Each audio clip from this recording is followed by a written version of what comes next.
Hey guys, welcome back to the channel. Time to do a review of this CVO Road Glide, my new beast. Here we are, let's sit down, let's have a look at the bike, let's have a chat about it, let's run over a few things with the bike. I'll tell you what I've done to it, tell you how excited I am, and let's talk about the upcoming ride. Hope you're well. Welcome to 2022, let's get into it. All aboard!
Well, here it is, the CVO Road Glide, actually 3 months old, still a baby, was only born 3 months ago, build date of October 2021, as I record this now we're in January 2022, so 3 months old, and this is my ride for 2022, maybe and beyond, you never know. For you guys that watch the channel, you'll know that I've had a number of Harley-Davidsons and motorbikes in general, but probably about 15 Harleys. This is the very first Road Glide I've ever had. Not a bike that I was instantly in love with years ago, the Road Glide. It's probably something that I think has caught my eye over the past probably 2 to 3 years, and I've started sort of looking at them more and more over that time, and now just completely in love with the look of the Road Glide. I just can't. That shark nose fairing, absolutely love it. Very aggressive, the dual headlights, and chasing down that highway, really sexy bike. You know, just the Road Glide as such, whether it's a special, whether it's a CVO, whatever it is, I just love the shape of the Road Glide. So here she is, very proud to have her sitting in my garage, brand new, initial 500 kilometers, so we're I guess a 500 kilometer torque. So around about 300 miles for you guys in the States that I've done on the bike so far. My initial thoughts, some of the stuff that I've done to the motorcycle. I had a few things done prior to picking the bike up, so I'll run over that with you as well. You heard in the initial video the surprise, you know, my new Harley video that I put out about a week or so ago. I talked about how I came across the bike. I was very lucky. This is the last one in Australia. So I was very fortunate to secure this particular bike because there was none available and it was merely just a cancelled order. So I was able to get into the car and shoot straight up to the Gold Coast in Queensland, which from my place is about an 850 kilometre drive roughly, so a fair way, to trade the Street Glide in and pick up the Road Glide. So that was all done on about the 22nd or 23rd of December, and so been in possession of the bike now for about a month. And so some of the things that I've had done to the bike already, let's maybe talk about that, because I'm not going to make it a CVO discussion. I did that in quite an extensive video on the Street Glide CVO. So if you're interested, check that video out because I talk you know, in depth about CVOs in general and what separates a CVO to a special or a standard model. So I'm not going to sort of rehash on that because there hasn't really been much change. Engine, electronics, enhancements, heated grips and styling and gauges and all of that stuff's very similar. The colour obviously is very unique, as I said in that video. The colours are unique CVO colours that are launched every year and never repeated again. So we won't see this particular colour scheme again. I have just caught an eye of the 2022 models that are coming out. There's some amazing colours in there too. Some of the bikes you've got to see in the flesh. That's one thing that's quite interesting. I know that with this bike, looks so much better in person and when you're with the bike than it does you know, in photos and videos. That's an absolute fact. When you're standing in front of it, you know, it's a different experience. But Road Glide, what have I done to it? I'm going to start off with, let's address the wind buffeting, I guess, and some of the things that I went through on the Street Glide when I bought that. That was a bit of a dilemma that I was trying to conquer, was the wind buffeting with that particular motorcycle, some pretty bad wind buffeting. You'll remember I did a couple of things to that bike. One was change the windshield on that Street Glide, and I also, in under the batwing fairing that's on the Street Glide, I put some wind deflectors, which look really cool. You know, they helped a little bit, the windscreen helped a little bit, and I guess between the two, we probably got about 70 or 80% of the problem solved. And it ended up quite a good bike to tour on, and I did some wonderful tours on that bike. The Road Glide, in comparison, you know, for someone, you know, 5'10", I'm about 174, 175 centimetres, is worlds apart when it comes to wind buffeting. So not that you don't get any wind buffeting, it's just that the wind buffeting is much, much less on the Road Glide. I don't know if it is this shark nose fairing at the front that seems to attack the wind a little bit differently and disperse it. I'm sure that's got something to do with it. The rest of the bike frame's probably not too dissimilar, but there is less wind buffeting. However, there's still wind buffeting, believe it. I took it out on the highway, you know, at highway speeds for us, 100, 110, 115 kilometres an hour, you know, around your 70, 75 mile an hour mark, and got some buffeting happening at that level.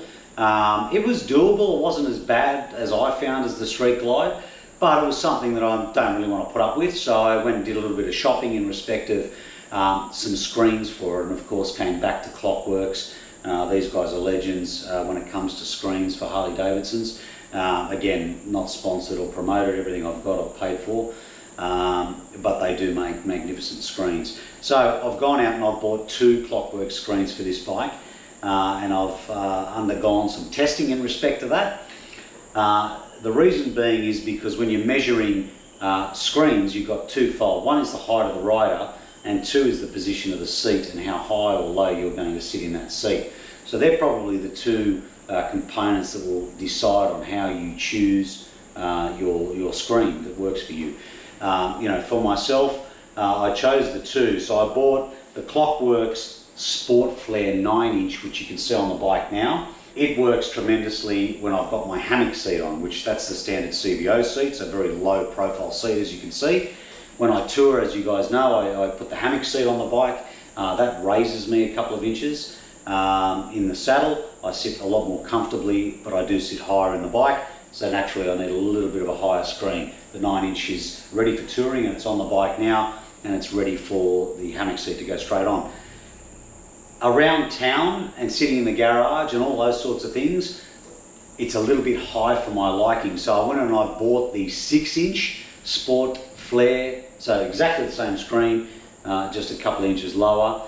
I think aesthetically it just looks much better on the bike, and it will be absolutely fine for my city riding and short bursts on the highway when I'm travelling to and from various places, or day rides, or maybe an overnight ride, things like that. I've got it right here. I haven't actually, I've unboxed it, but I haven't actually unpackaged it yet. But to give you an example, if I hold that up and put that up here, might be a bit hard to tell, but you can see we've got the 9-inch sitting up here and the 6 inches down here. What I've done to the bike, naturally we've got to do the most important thing with Harleys when we buy them new, and that is get rid of the sewing machine sound and actually help it to sound like a Harley-Davidson should sound. So in that respect, I put some slip-ons on like I normally do. This one's got the 4-inch Vance & Hines, it's called a Talker 450. So a Vance & Hines Talker 450, really awesome looking pipe in my opinion. The end cap on the pipe looks like a really big nut, you know, that you would put onto a bolt. It's got a pretty cool look. They do them in chrome and obviously in black. And I had a look at the video. There's a video on YouTube from Vance & Hines to talk about the technology in the Talker pipe. That's, you know, led to the development of that pipe, and some really good review videos on that you guys can check out. But I've got them on this and very, very happy. So 4-inch end cap, puts out a nice note. But probably the most exciting upgrade that I have done to the motor was that I actually put this bike into a stage 2. I did a stage 2 cam upgrade. So it's got an SMS 475 cam in it, and I've never done that to a Harley before. I've done plenty of stage 1s, but I've never done a stage 2. I decided to do a stage 2 because I wanted a bit more of a lumpy idle, and that's exactly what's happened. It's got a beautiful idle to it now, the bike, the 117, the powerful motor, with the cam now. It's got a really nice idle, big throaty and lumpy idle to it, which is really awesome. But I've got to tell you guys, the power increase is amazing. Stage 1, not much. Stage 2, we're talking 20 to 30 horsepower. So it's almost probably around about a 20% increase, 25% increase on the stock power. So actually very noticeable. A lot of torque the bike's got now. I find riding around town, I'm in a pretty hilly area. I don't need to drop the gears back as much to be able to get up those hills now. The torque's just there, it's just on the throttle and off it goes, and well recommended. Not cheap, but well recommended for the sound and for the power. There's a double win in doing that. So we've done the pipes, we've done the upgrade, we've done the wrap. You saw that in the first video. I want to thank Ollie from Roadblock again. I'll put the details up on the screen, somewhere up about there. Go and check it out. Again, nothing paid. As I said in the first video, Ollie's just a great guy, young guy, started his business, been in the business of PPF wrapping and wrapping, cars and bikes for, somewhere around about the 7 to 10 year mark. Very, very passionate about what he does, and he's done such a brilliant job. I have never seen a wrapping job this good. And I've wrapped cars, I've wrapped 3 or 4 Harleys that I've had. This is definitely the best that I've seen. So how do you tell meticulous PPF wrapping? Wrapping the edges. So obviously, smoothing it out and make sure the finish is perfect, but also wrapping the edges is really important. Not all of the guys that do wrapping wrap completely and tuck the edge. With this bike, when you go right through it, you can't see any edge of any PPF wrap. It's amazing. You wouldn't even know it's actually wrapped. Whereas the last bike, they'd also done a good job, but you could actually see the ends where the wrapping did end. Not that it bothered me at the time, but now I've seen this, you don't know what you don't know, right? So, and one other upgrade, let's touch on this right now, and we're going to talk about that, and it's suspension. If there's one thing that I've got to give thanks to, and that is, the guys at Wilbur's. You'll remember they were kind enough to send me a test kit for the CVO Street Glide, and I did a video on that, which is on the channel. You should check that out. So I had the Wilbur's self-leveling LDC suspension put on the Street Glide, and amazing suspension, amazing. Just load it up, ride it, put your pillion on, put your luggage on, take it all off, ride solo. You don't need to worry about adjusting preload or changing anything. The bike will work it out for you and self-level, and very, very comfortable. Takes that harsh shock out of the inconsistencies in the road. So brilliant, brilliant suspension. Unfortunately, I traded the bike with that suspension because I wanted to try another suspension. So this one is actually paid for, so this is not a plug. I've only done 500 kilometers with it, but I went with the Legend Air A suspension series, they call it, or Legend Air A series suspension. So essentially what it is it's an air suspension. I've got a little switch, a toggle switch up there on the dash, and it allows me to lower and heighten the bike. I can do that while it's stopped. I can do that on the fly while I'm riding. So if I'm going into a road that's a bit rougher, I can make some adjustments right there on the spot just by that switch. And I thought I wanted to try that out just for something different. It's awesome when you park it. I'm able to drop that down and slam the back end right to the floor. I think that really looks really cool. Not that you're going to do that every time, but it does look awesome for photos and things like that. And then of course raise it up. Got a pillion on, I can raise it up a little bit more, put some heavy luggage on, and you can just raise it up or lower it if it's too much air. So first 500 kilometers, very impressed. Hitting bumps and potholes again, so I'm getting nice comfort through that, definitely. And we're going to put it to the test because I'm actually going on tour. We're going to talk about that in a minute. Going on tour tomorrow. As I film this, I'm going to be leaving tomorrow, and so we're going to be putting that suspension to the test as well. So we've got the Legend Air A series suspension, we've got the Stage 2 cam upgrade, we've got the Vance & Hines Talker 450 slip-on pipes, we've had the bike completely wrapped. It's actually wrapped more than I wrapped the last one. The last bike I actually didn't wrap the tail. For some reason, I don't know why I didn't, but this one is literally completely wrapped. Every painted piece that you can see on this bike is wrapped, which is awesome. So just complete protection over stone chips and the like. One other cool thing, I did one more upgrade actually. One other cool thing that I did was I bought these Kiriakin, if you've heard of that brand, I'll put it up on the screen, Kiriakin, they're nut covers for the engine, just to complete the engine.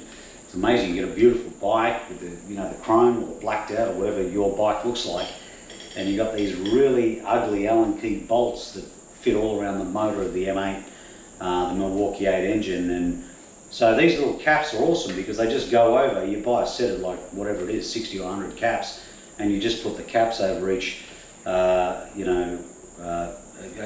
just put the caps over each nut, and I find it just finishes that engine off really, really nicely.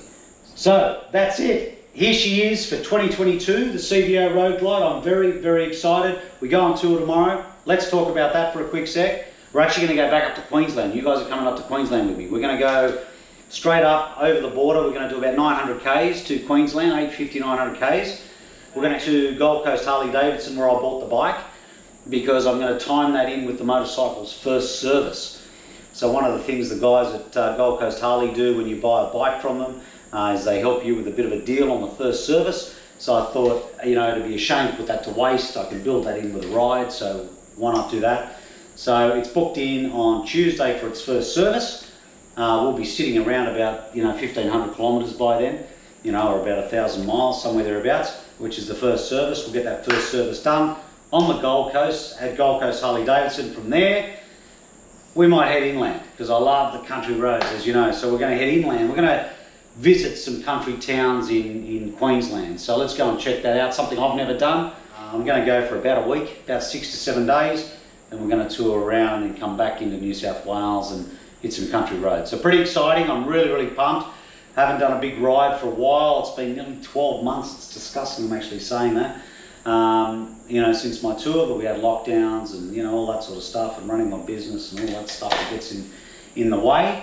But we've got more dedication to it this year. That's what I'm going to be doing my best to try and uphold, and I'm very, very pumped. Over there on the back wall, actually, before I forget, if that is visible in the camera, I don't know if it is, but hanging up there is the tour pack. Now that is the grey tour pack that was on the Street Glide. They are expensive. That's the CVO tour pack. It was probably about $2 to buy, and I didn't want to sell it or trade it in. So you might have heard me mention I actually had Ollie wrap that. So it's been wrapped in gloss black to match the black back end of this bike. So it does. It looks awesome when it's on the bike. It actually matches the bike quite nicely, and I didn't have to rebuy a whole new tour pack and backrest and all that sort of stuff. So that's what's hanging up there. That's going to be coming on tour with me. Just so that way you're not having to unstrap bags and hockey straps and all this sort of stuff that we use. Nice and clean, go straight onto the docking hardware, and then I will have one bag that'll sit on the pillion seat to carry some extra things with us on the journey. So that'll all be going on the bike, and enough said. That's the bike for 2022. Thanks for joining us, guys. I'm going to see you real soon. Also, the other thing too is if you don't follow the Instagram and Facebook components of Fast and Curious, please do.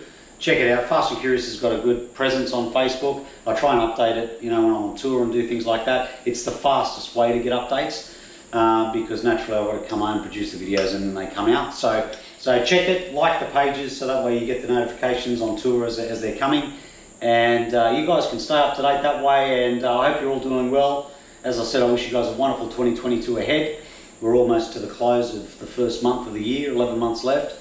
And let's get into it and do some motorcycle riding. I'll see you guys on the road real shortly.